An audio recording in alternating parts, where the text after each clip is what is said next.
Hey everybody, welcome to the Jeff Rubin Show. This episode's a little bit of a bonus. It's a bit of a surprise, even to myself. As you know, I post an episode every week, every Tuesday, except the first Tuesday of the month. And this is the first Tuesday of the month, and I was just relaxing on my yacht, just taking the week off. But lo and behold, Pat Cassels was hanging out. We were working on something. Say, hey, Pat. Hey, hello, Internet. Pat's here. And we both saw Looper separately. I said hello, Internet. Is that right? No, that's right. That's okay. Okay.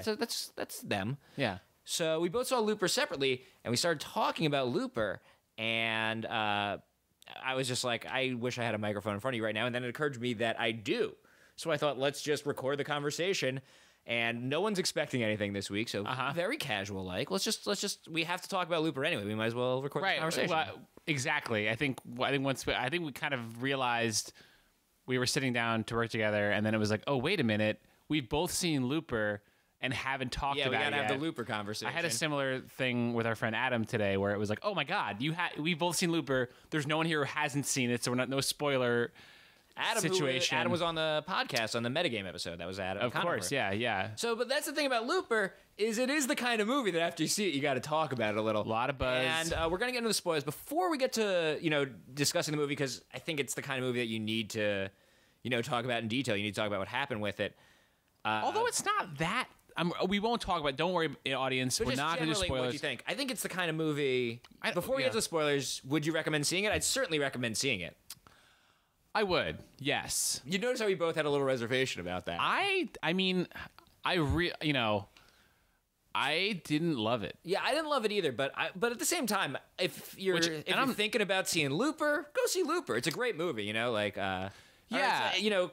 relative to other movies and expectations. I mean, I feel like I'm normally pretty, my tastes tend to align with, what most people like, and most people I talk to like Looper. So I'm not trying to be, deliberately, curmudgeonly or deliberate.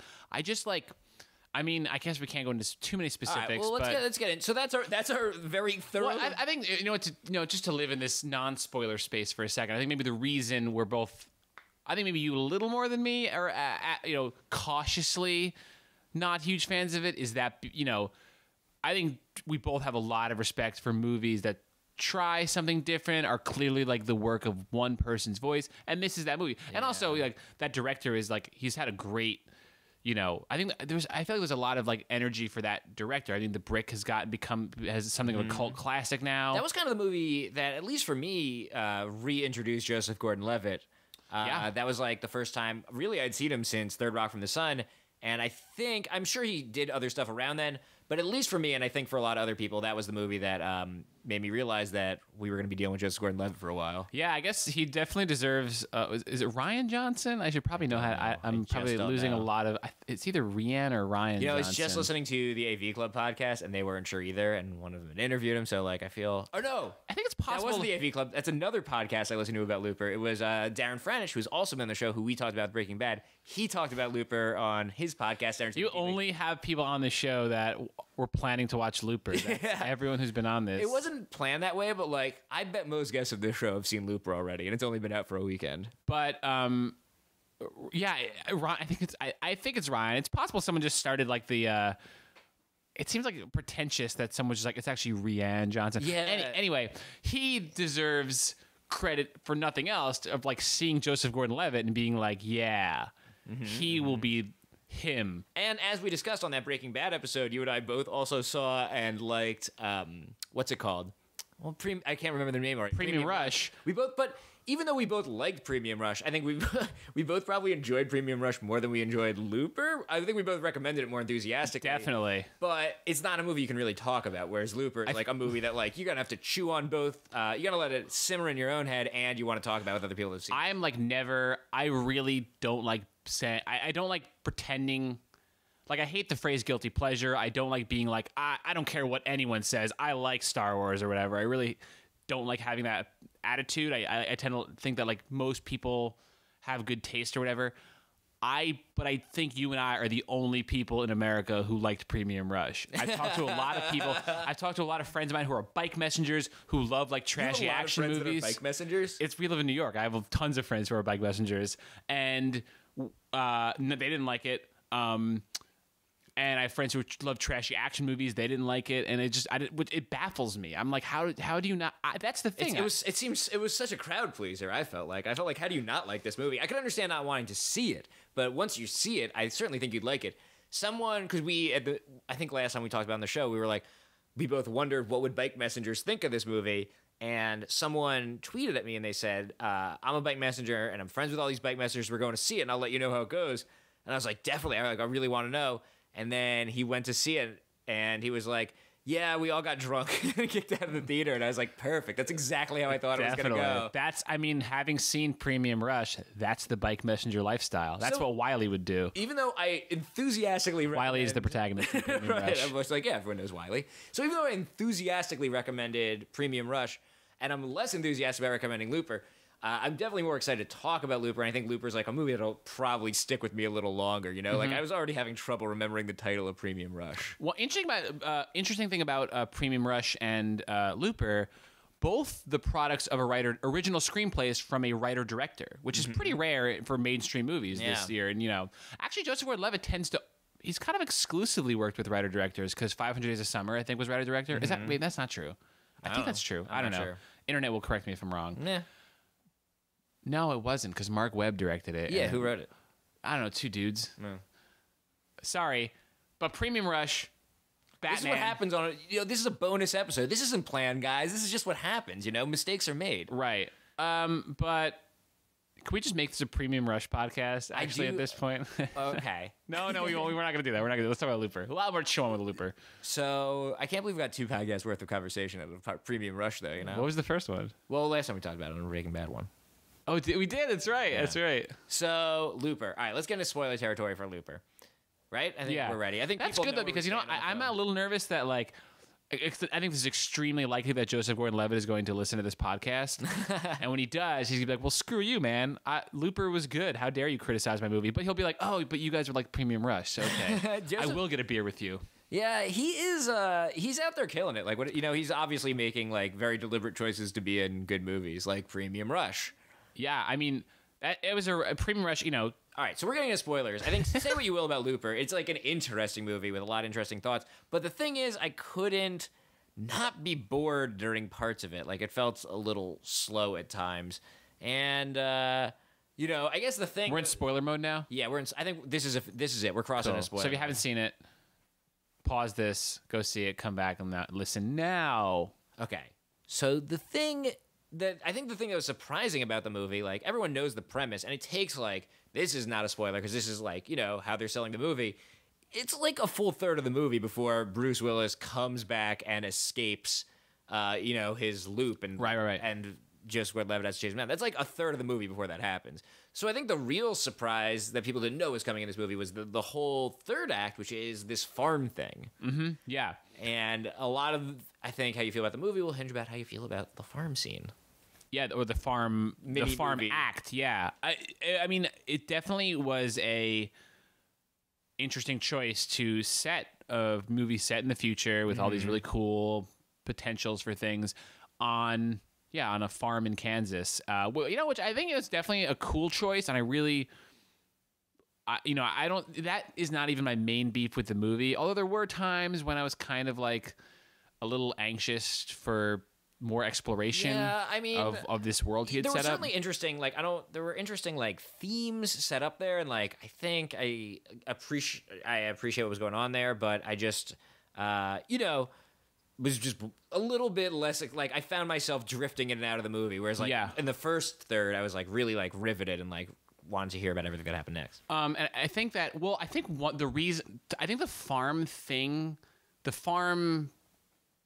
the Kansas farm whole sequence of scenes and the fact of keeping it there, I think came from, and this is kind of I did not go to film school, but it's sort of a film schooly interpretation of the movie. It was heavily Western influenced in that, in a lot of different ways. There's that the 6-shooter gun that he has, that the bad guy has, the sort of crony, and that the groveling.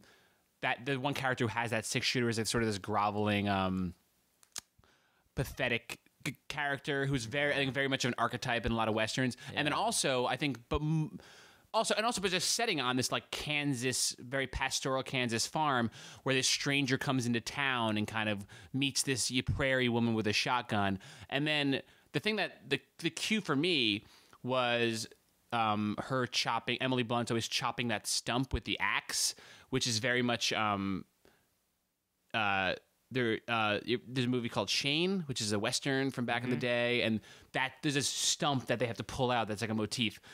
I know that's super. That sounds like really. I think maybe I'm getting too like specific, but I do think the movie was influenced by Westerns, and I think that informed a lot of like the slightly slower pace of it and setting it on this like desolate farmhouse. I say all that, and I wish it didn't do that. I really wanted more. I wanted more like that. My favorite scene might be when Bruce Willis tore shit through the gangster house, and that was great. Yeah, it's true. Like, so maybe I don't know. Maybe that's on me to a degree, but it's interesting. You mentioned that how that's all very Westerny because the first part of it is very noir-y. You know, it's like got like those voiceovers where he's like. There's like they're working at like the club. What's the name of the club? But it's like straight out of like LA Noire or whatever, which isn't even from the 50s. But you know what I'm saying? Like it's a very and it's got the voiceovers and that kind of thing. And I think you're totally right, and I think it's both. And I think Rian Johnson is the kind of he's the guy who speaking of noir. I mean, it's a great observation because his Brick is. Very famously a noir set in a high school, so he's clearly a guy who likes to like experiment and mix genres. And I think I could totally see him as having the brain like, okay, it's gonna be a time movie, it's gonna be part time travel, part film noir, part Western, part this other thing. Yeah. And which episode? Which is cool, which is very admirable. The other thing that he did, which somehow we've gotten this far without bringing up, is Breaking Bad. He's directed an episode of Breaking Bad both this season and last. Which episodes did he direct? He did The Fly? Is that true? The Fly, yeah. I'm wondering if he did particularly noir. Breaking Bad's a noir-y, it has that well, The Fly is certainly one of the more experimental, unique episodes of Breaking Bad. So, that totally fits in with his, and it's really well shot. I mean, the whole show is well shot, but that one in particular I think was cool. And he did the one, I can't remember the name of the episode, but it was the episode with maybe the most famous scene of this last half season where Skyler walks into the pool. Right. Which was a really cool moment. So he's definitely he's pretty awesome. I haven't seen The Brothers Bloom. That's the one I haven't seen either, and I don't know any. No one I know has seen it as far as I know. Yeah, but it's probably for some reason that's kind of his I think a lot of times directors sophomore efforts are. Like Chris Nolan made Insomnia after Memento, and that's kind of no one's really not many. Way fewer people have seen Memento than anything else he's done. I feel like not Memento. I'm sorry, Insomnia than what he's done. But sorry. I thought, but obviously the reason I want to talk about it is there's a ton of interesting ideas in this movie. A lot of really just new ideas. I don't know, kind of what. What? Well, I thought one of the most interesting ideas. By time travel movie standards, not that many. I feel like. Oh, maybe by time travel movie standards. But I thought one of the more interesting thoughts the movie had was. The idea, and even though they explain the whole premise in the trailer, this is a little too detailed, so they leave it out, that you have to kill your future self, that you are signing a contract to kill yourself. Sure, is a really you could, I felt like I was distracted for the first part of the movie, just thinking about the implications of that, knowing that it loops back on itself that way, and that closing the loop. Right. That was a very cool gangstery kind of a cool meeting of time travel stuff. So I saw an article on this is just an interesting detail. I saw an article on Slash Film, and it was 10 Looper questions not answered or whatever. And one thing they talked about, and I'm gonna butcher this because it's so hard to describe these things accurately, but why did they have to kill themselves? Why not just have other people kill their past selves? Yeah, I had that question. So the director explained, and he had this answer for another question too, where he's I thought about this and the answer was there, but it was boring. And I hope I'm articulating his vision of time travel correctly. Sure. So the idea was that if you got someone else if someone else was going to kill you, you might kill that person, and there was just more room for messiness. And there was, I think he definitely said it was Abraham, who's the Jeff Daniels, who's awesome character. We should talk. We should actually devote some time. Yeah, he said it was something his character talked about. And it was either I don't even remember. I think he said it was film, but I don't remember. And Just that like if someone else killed you, there was more room for messiness where you kill them. Whereas if you kill yourself, it's really clean and it stays like one complete loop. No, that's that's the whole idea of like you killing the you I want more of that. yourself. I love in a movie, and this is like my bias. Like I'm like, great human drama, really interesting. I like time travel ideas, Right. But it's true. Like I love like that's why I think my favorite part of the movie is when this idea of you killing yourself from the future and all that implies like. Every time he like stopped to explain some future thing, he's like, "They pay us in silver." I'm like, "Ooh, I want more of that stuff." Which is funny. I think that's part of what That's where my you fault. break That's like from my no, it's not. expectations. Like I mean, he did take a sort of, to a certain extent, take a stand against that kind of like obsession with logistics. There's a line in the movie where they're in the diner, Joseph Gordon-Levitt and his older self, Bruce Willis, and they kind of start going down that. Asking questions about time travel, and then Bruce Willis says, well, I don't want to talk about time travel, kind of brushes it off, which I thought was a very clever way of like not having to explain a lot of stuff. Yeah. But it didn't embrace it totally, because he was like, I don't want to talk about time travel, except this one thing about me having the memories, because that's important to the plot. Yeah, You know what I it's mean? like- So that's very true. he kind of allowed himself just And enough Joseph to tell his Gordon-Levitt's story. like, so you're saying that when we're apart, you can remember what's gonna happen, Right. I did, which is cool, and I like it. But you're right that like he's like nothing matters, but this one thing's kind of important. I mean, but that said, I really do love like just certain very specific elements of his like view of time travel were really cool. Like when they jump to there's a scene where it jumps ahead like 50 years or whatever, 30 years I guess, and you see Bruce Willis is being sent in. You get a glimpse of the time machine. I love the design of that time machine. Definitely. It was very like.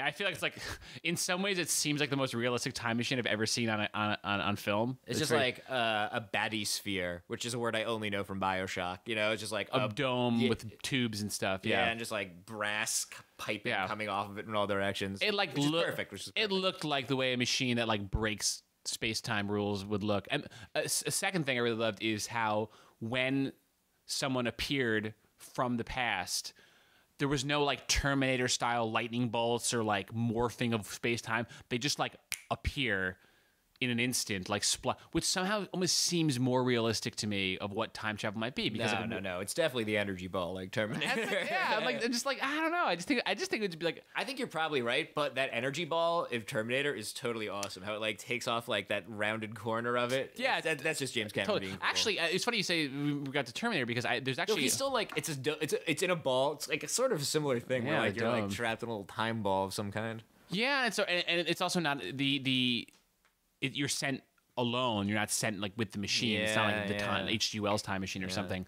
But the Terminator is kind of funny you say that because Bruce Willis's like journey, Bruce Willis's like drama in that movie in Looper he is the Terminator, because it's the same thing where like in the Terminator like Schwarzenegger's got the list of Sarah Connors and he's going killing them one by one, and that's essentially what Bruce Willis is doing with the kids. Yeah, Bruce Willis killing children is definitely was not in the trailer. Yeah. So you were like, oh, all right, it's that kind of movie, which is cool. I like that the movie's willing to go there, but like, it was like, it's definitely a moment where you're like, oh, okay, this is serious. And it's one of the more interesting things, and I think really the most interesting thing about this movie is the idea, and the thing I've been thinking about in the days since I saw it, is that, like, they are the same person. And that, like, he's, like, a good guy and a bad guy, both as a young person and an old person in different ways, is really interesting. And, like, even watching the movie, even though it's explained, it's difficult to think of them as the same character. And I mean this as a compliment to the movie. It's such an interesting idea. Yeah. It's, like,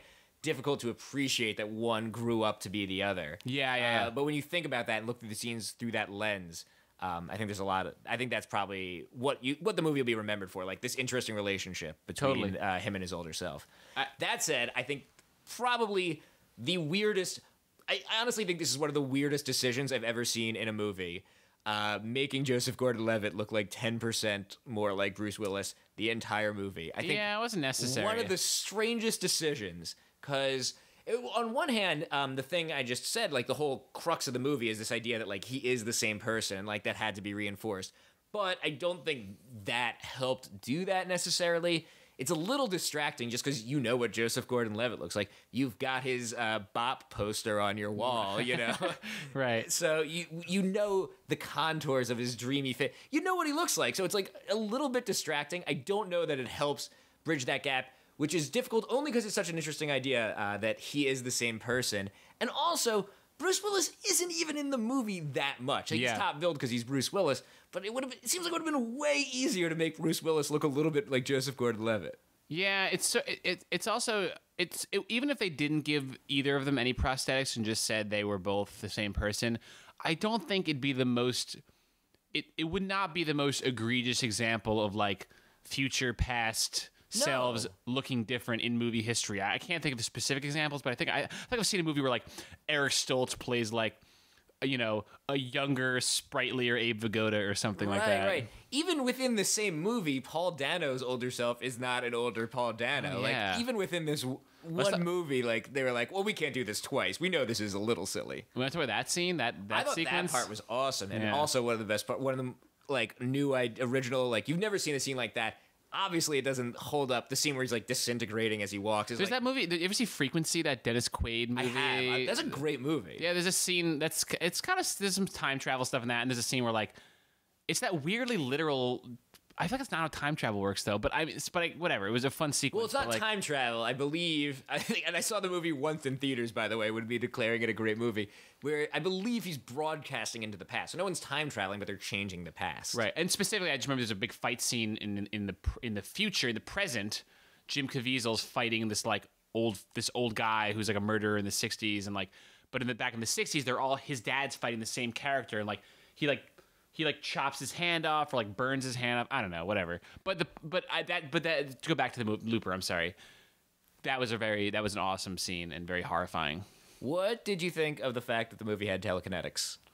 Yeah, I mean, I was not totally into that. I thought that it just didn't jibe with the rest of the movie for me. I don't see. I was saying this to you before. Right before I was like, hold on, like jammed a mic in your face. Yeah, it does. I feel like there's like this kind of unwritten rule. It just seems for the movie sort of. I just don't think it's the kind of movie that felt like it was allowed to have two entirely separate, impossible things in it. I was like, either this is a world where time travel exists, or it's a world where telekinesis exists. And the fact that it's both kind of rubbed me the wrong way. Maybe it's two, and maybe it's the fact not that it's two, but it's only two. Like, if telekinesis and time travel exist, right. Like, why? You know, maybe there's aliens too, and like, yeah. Well, there's jet motorcycles. That's a thing. Oh yeah, the jet motorcycles. Little cheap. Which actually that. I really did I did like the scene where Joseph Gordon-Levitt was riding the hovercycle because it kind of reminded me of Premium Rush when he's riding the bicycle. So I felt like Rian Johnson was sort of borrowing from Premium Rush there, invoking Premium Rush. You know, we should talk about Jeff Daniels also. Yeah, do we actually describe the scene? The Paul Dano scene, we kind of just said, like, we were talking like we're just like two kids who are like, and the one part and the other part. Well, that part was. Well, describe it. I mean, if they're listening, they saw the movie at this point, right? I guess so. So the implication of that scene, I think I understood this correctly, is that they're going to keep Paul Dano alive for the next 30 years or something. But if they're keeping him alive, see, this is the flaw for me. If they're keeping him alive and like helping him, how does he get to the place if he's a dismembered person at that point, like mutilated? How does he live his life enough and get to the same place where he's singing back in as time? He travels back? I think they kind of address that with like they sort of address that, but the way they address it is it's in that diner scene with the Bruce Willis. I don't want to talk about time travel or whatever. They kind of say that like filed under like I don't want to talk about time travel. That's a minor detail. Yeah, it just sort of had this like attitude of like it only wanted to tell us. I don't. He's claiming he has everything figured out, and I just feel like I don't know if he did or if maybe he doesn't need to. I don't know. I'm definitely hesitant to criticize it because it's obviously like he's obviously this the doesn't mentally bother talented me. human Like being. going down this path of like, well, how does he if he's the thing? Like that doesn't bother me. The point is like I was legitimately terrified when I thought that they were going to keep him alive for the next 70 years just to like bring him back to life for the moment to dismember him again. You know. Or however that works. Like I found that moment terrifying, and that's like good enough for me. Like I don't have. Because but when they sent him forward, I'm saying because that part was so effective, like I didn't have time to think about like, well, then how does this happen? Or how does that? So that doesn't bother me at all in that. Like, wouldn't he have been dismembered the second he traveled through time? Then when he like arrived, definitely. Like that's how that scene I think doesn't hold up to time travel scrutiny, but like it was very effective, and I think that's what counts. Well, I think one aspect of the movie I did like, which is doesn't even really involve the time travel that much, is like the setting of it. It's my favorite sci-fi setting, I think, which is this sort of like not too distant future where like America specifically is like kind of starting to crumble, or I drop drugs. Yeah, but it's more like the idea that like it's all Chinese currency and like gold, and there's that scene where the guy shoots the guy, the guy steals the suitcase and he shoots him with the shotgun. Yeah. It's a very glancing thing. It kind of reminds me of Children of Men, which I love that movie. And it's the same. That's not America, it's England, but it's the same kind of like, shit's starting to. Can I curse? Yeah. Shit's starting to go wrong. Is your first time on the show? No, I don't remember if I cursed before though. Yeah, it's fine. Jeff Daniels. Jeff Daniels kind of dispatched very unceremoniously. Did I say that already? But I thought that was the most notable thing about him, was like, oh, Jeff Daniels isn't in the movie anymore. Yeah. Almost because he's Jeff Daniels. Like, again, this is like my expectations and like my fault, but like, I'm almost like, he must not be really dead because he's Jeff Daniels, No, I think it was Rian Johnson being like tasteful or like trying to be like moody, sort of, with this, like not showing us, I thought it was done in a way that was kind of like interesting and harrowing to just like cut it back to him and there's a bullet in his head. That said, I certainly would have minded like just seeing Bruce Willis like blow him away. He's like shaking. Yeah. Yeah, it's true. I kind of found the action, and this is not my problem with the movie. Where are they here? I think maybe we need more teeth here. I feel like we're being very... No, this is my problem with the movie, but I did find the action very unsatisfying, like that in that scene, and also the scene where he shoots the guy and you just see the motorcycle come out of the cloud. Like, I thought it was interesting, but like ultimately unsatisfying. Like, he's like that kind of a villain. You bring him back 3 times, then you like got to see him dispatched, and like, I just found that ultimately unsatisfying the way they dealt with it. That was kind of good. Oh man. Oh, well. First of all, I think Jeff Daniels was great. Yeah, I thought as he is. Also, it's such a cool. It's great to see him as the villain. It's such a cool concept that he was sent back in time to like set up this organization. Which also, like, the movie's not really that much. Like you said before, it's not really a time travel movie. It's like a movie where people are sent back to this present that we're in, but there's really, you can't go back and forth through time. It's just it's a one-way street. I was wondering how they were getting the messages to where people were going to be, like who sends that information back, how does that work?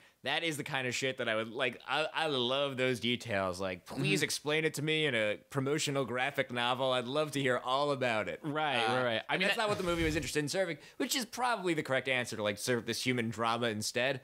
But me, I want to know every detail about like how he was chosen and be sent back. No, I think the movie's kind of thing. Like, I was very excited. I still haven't done it yet, but I'm very excited to sort of dive into like, I want to read that article about like the 10 things. Yeah, I'm not sure that's what he wanted, because like I know a big criticism of Inception was that, and I rewatched it recently and I love that movie. I said this to you before. I bought it on DVD, and it'll probably be the last movie I ever buy on DVD because I don't buy DVDs anymore. But we did a whole episode about it. Yeah. Oh yeah, that's right. Oh God, Jesus Christ. I need more hobbies. But one criticism that movie had is that the people had the movie is that it's over-explanatory. Like, if you watch the movie, like almost every scene, it's like Leonardo DiCaprio or Joseph Gordon-Levitt. Speaking of like how he's, because he's. I just completely forgot he was in that movie until I said it. Yeah. So, it's always explaining stuff to Ariadne or whoever. This movie didn't really do that quite as much. I mean, it had some of it, but like I think you also wanted to not worry about that too much. Yeah. Maybe that's not for the worst, but I'm kind of with you where like I like stuff to chew on.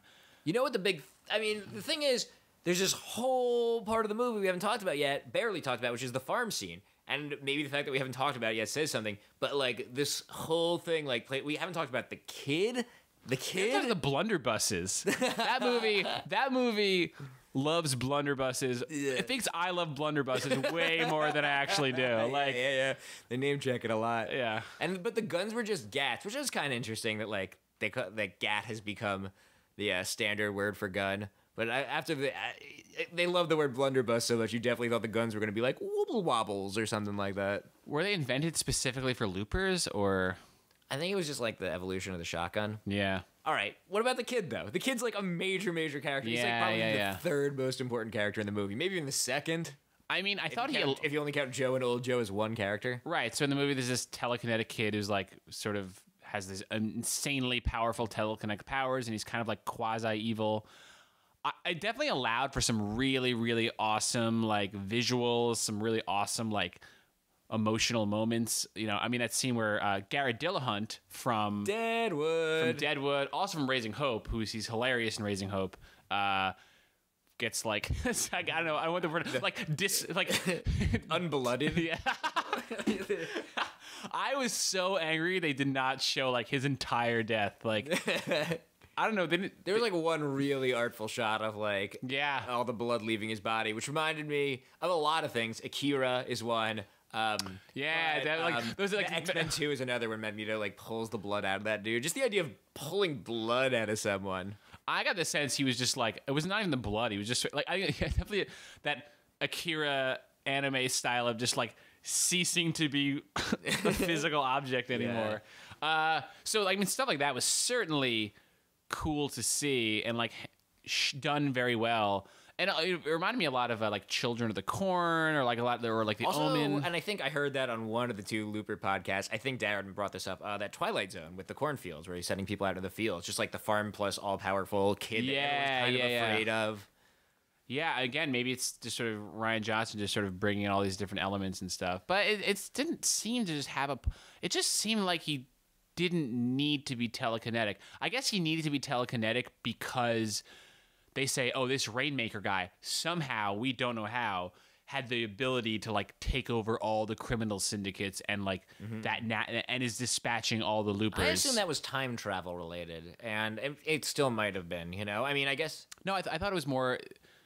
Telekinesis? Well, the Rainmaker grows up. It had Joseph Gordon-Levitt not, intervened, the Rainmaker would have grown up, become, scarred from seeing his mother die or whatever, grown up to be this evil kid with unparalleled telekinetic powers, and then I guess he uses that to become a criminal boss or some shit. I think also the time travel, because he does it so fast. I think I'm extrapolating now, but also he controls time travel and that he's getting all these loopers killed. So we know he has some access to time travel. Also, there's a scene where I think this is at the point where the movie plays it a little coy that he's the Rainmaker. Like, they're a little cute with, like, maybe the kid's the Rainmaker, maybe he's not, but, like, I mean, are you supposed to know as soon as he does that battery scene, that scene where he's like prodigiously fixing something, and he's like, it's not working, I'm gonna add a bigger battery to give it more power? Like, is that the point?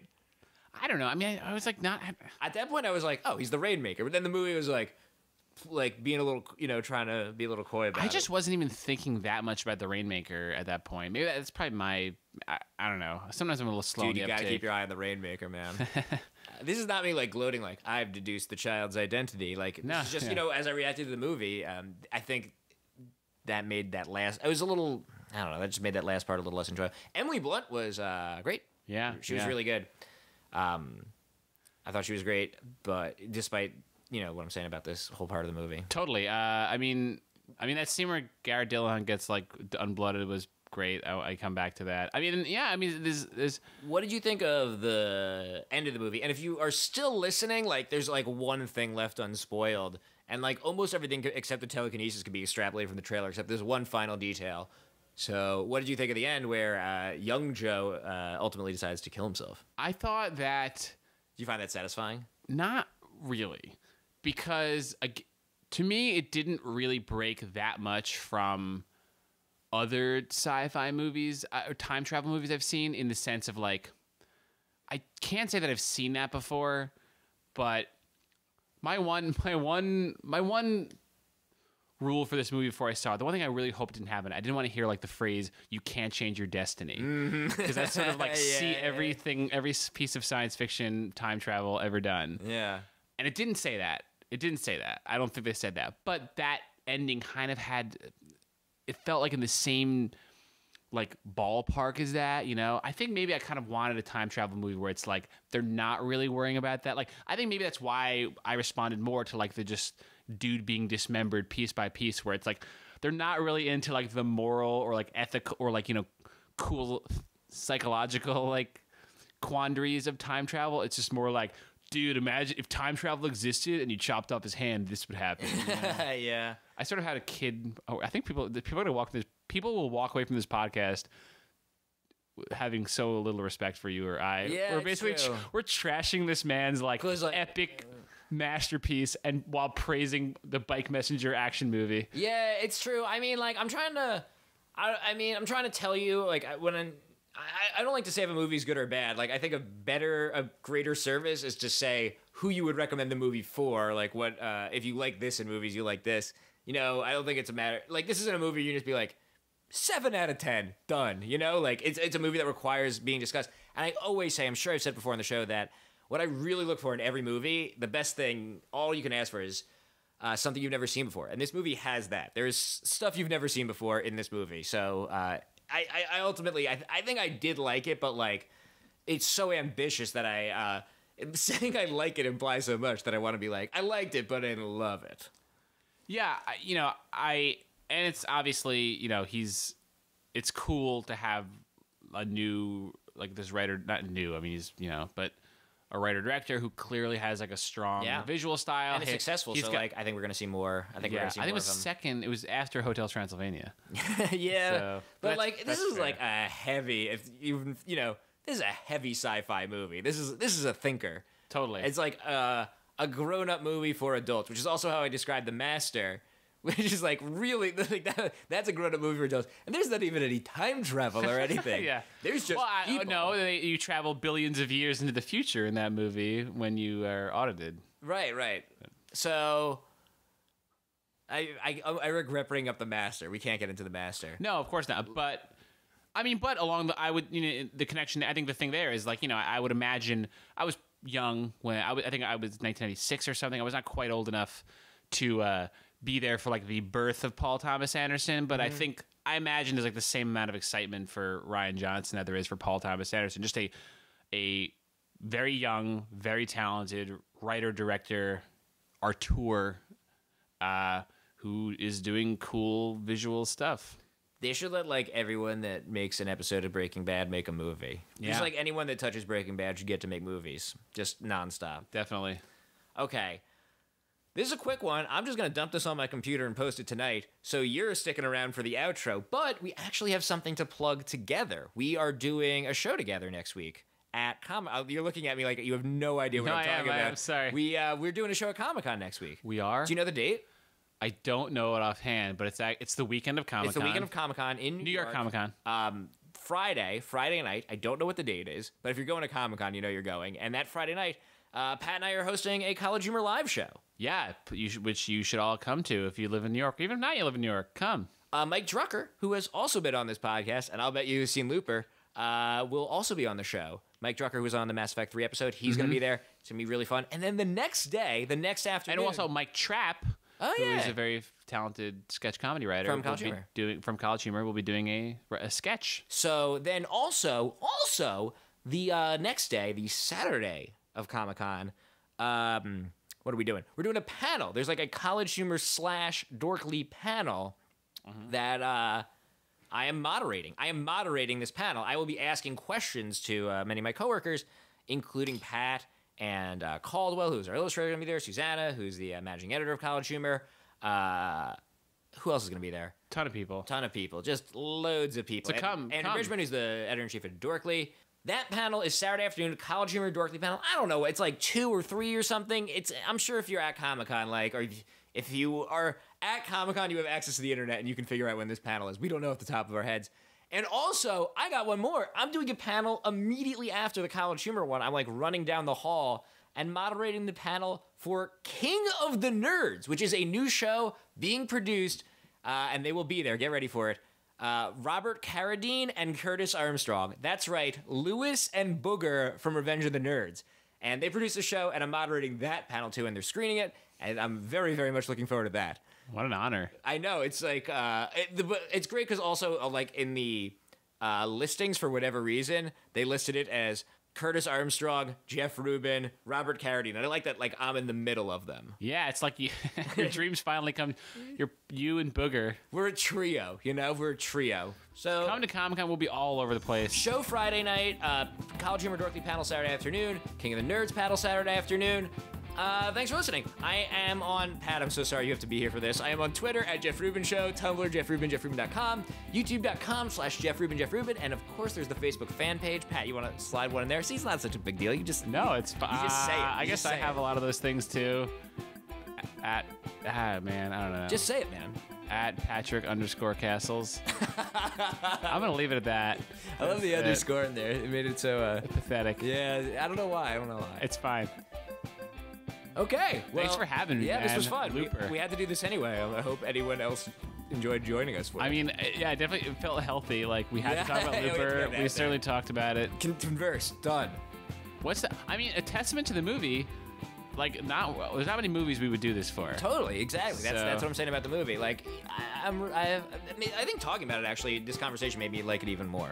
Like, as we had a similar thing with another movie that we saw recently. What's the summer movie preview we did? Like, there's a movie we kind of were both like let down by, but the more we talked about it, the more we liked it or whatever. I don't know. I think Planet of the Apes, like, we recorded right after seeing, and we were both like, I think we like Planet of the Apes. Oh, I think we both loved Planet of the Apes. But then, like, as we thought about it, we liked it more too. I don't think it was that one because we both loved that one immediately. I think. I don't know what it was. But I think this is one. I think it's the kind of movie, and this is like the ultimate compliment for a movie. Like, talking about it afterwards made me enjoy it even more. I've come around on it. There's like an arc to this episode. All right, I'm gonna stop talking. Let's close the loop.